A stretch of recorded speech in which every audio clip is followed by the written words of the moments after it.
Ask yourself, what is an organism?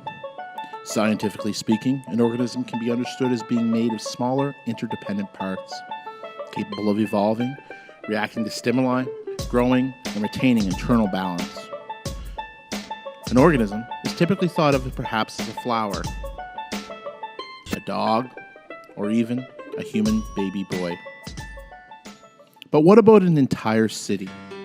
We believe that Bedford operates just like any other organism, living, growing, evolving, and eventually dying. Consider DNA as a metaphor for each piece of culture that affects Bedford and Hammonds Plains. What are the most prevalent features of our culture? What aspects are hidden?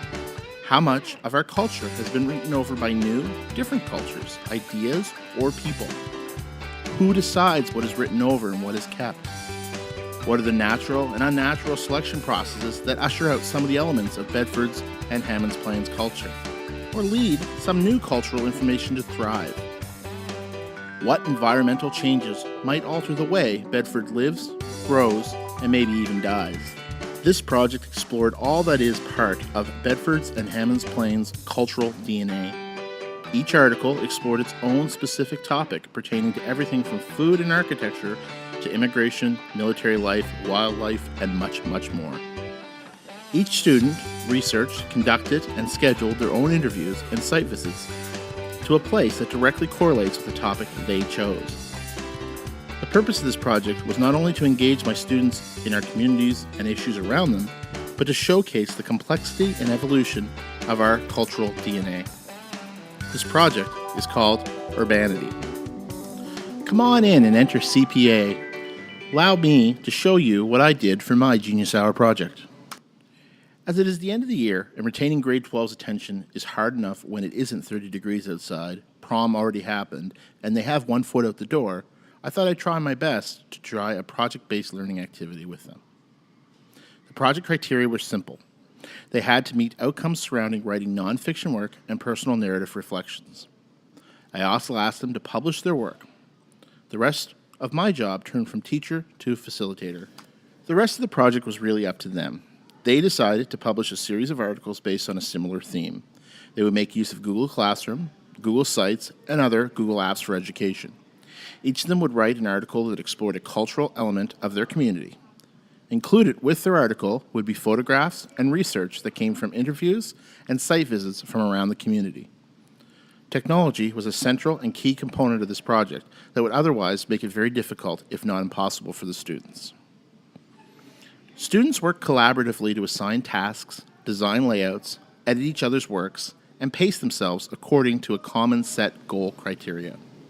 Students made use of photography gear to take headshots and worked diligently with their Google Sites to design and present their articles. They used sharing features, they distributed the workload, and allowed each other to collectively work on the same finished product. Students worked diligently for the remaining days of classes. They were engaged, positive, and completed a task that they found personable, interesting, and relevant to their own lives. Without knowing it, they embraced the culture of project-based learning activities to achieve outcomes that, yes, could have been achieved in other more traditional manners, but was done in a much more enjoyable, holistic way. Although this project was done face-to-face, the components of it would allow for students to work on this completely absent from a traditional classroom. Please check out their final product by clicking the link in the comments section below.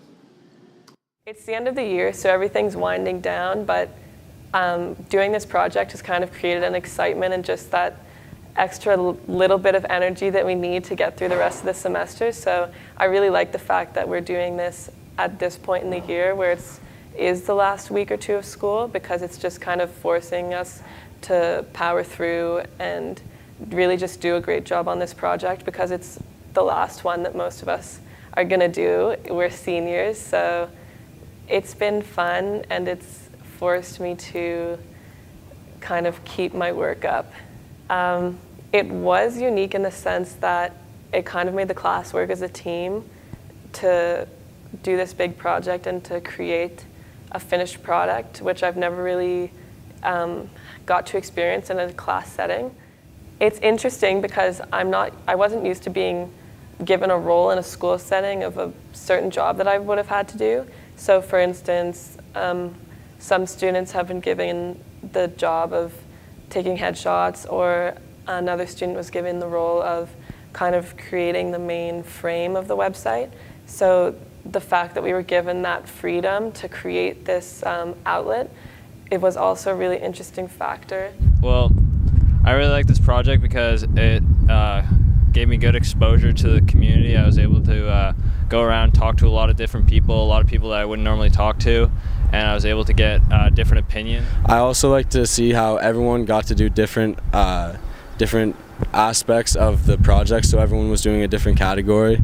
It really opened my eyes to seeing things that I wouldn't normally see. I got to go around the community, talk to people, see what they had to say, and the blog is looking really good, and people are putting good effort into it, and we're all gonna, at the end of the day, we're gonna see what the culture is like in Bedford, and I really like to see that stuff. So Thank you for taking the time to view my project. I hope you enjoyed what our class came up with and the concept of project-based learning. To find out more, check out the links in the comments section below. Thank you.